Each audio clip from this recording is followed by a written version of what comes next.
hanyuma ikintu cya kabiri ni kuri nibaza ko cyakira nko ku rubyiruko rw'abahungu abagabo basore bo bashobora kuba depressed bitewe cyane cyane no kwikompara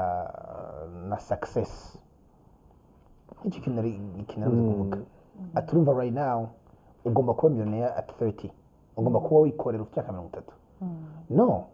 siko bimeze. Ushobora kuzatira kwikora ufite 30 kandi ukaba umuntu uhindura ibintu nka Ken Sanders watangije KFC.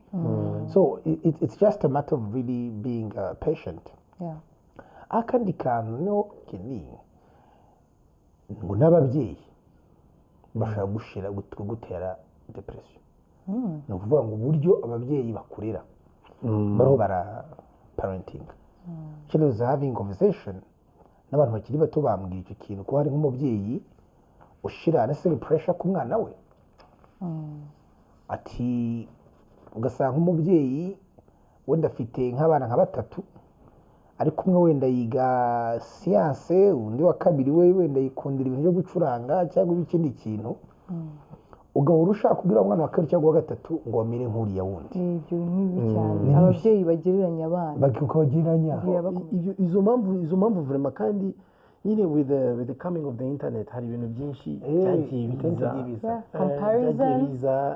ubuzima bw'abandi ukumvura bwifuje cyane cyane n'ikintu nka social media n'ikintu gikomeye cyane shumene ya mbere itera depression kuri ubuzima bw'abandi ukumvura bushatse ukabona ibyo barimo bageraho nk'umugiye nigeze kugira akantu kambabaza ukuntu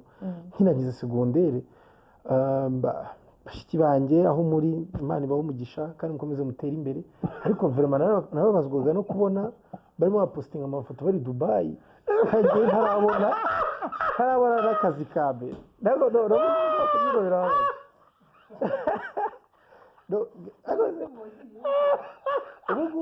ubu byibura ariko ntarajyayo byibura mbona no amafaranga y'itike no kujyayo byose byashoboka is not a problem anymore. Ariko at that moment ndeka bajya Dubai ibindi bintu byagobazaga cyane aba bantu ko turageze ishuri ejo budi why am I so behind kwese ziyumva cyane turagije exeta bageze Dubai kugera Dubai ariko kwezi bari kumwe na Elon Musk nubaga kandi umva nyine babaga bagiye kurangura ariko ayo mashop yabo twarayabuze ariko nta jewe urumva nicyo kugira ngo ikintu cy'ametero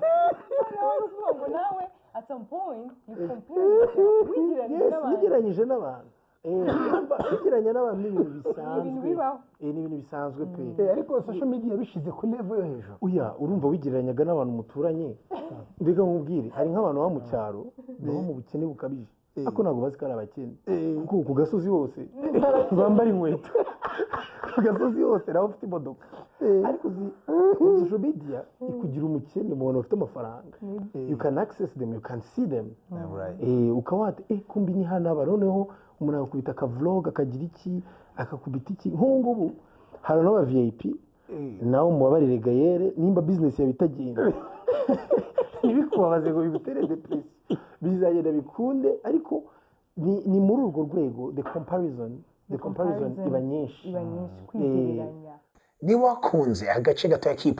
podcast yose yuzuye wasanga kuri YouTube channel yitwa Abavip podcast ni Coach Gael, hanyuma musure na website yitwa coachgael.com.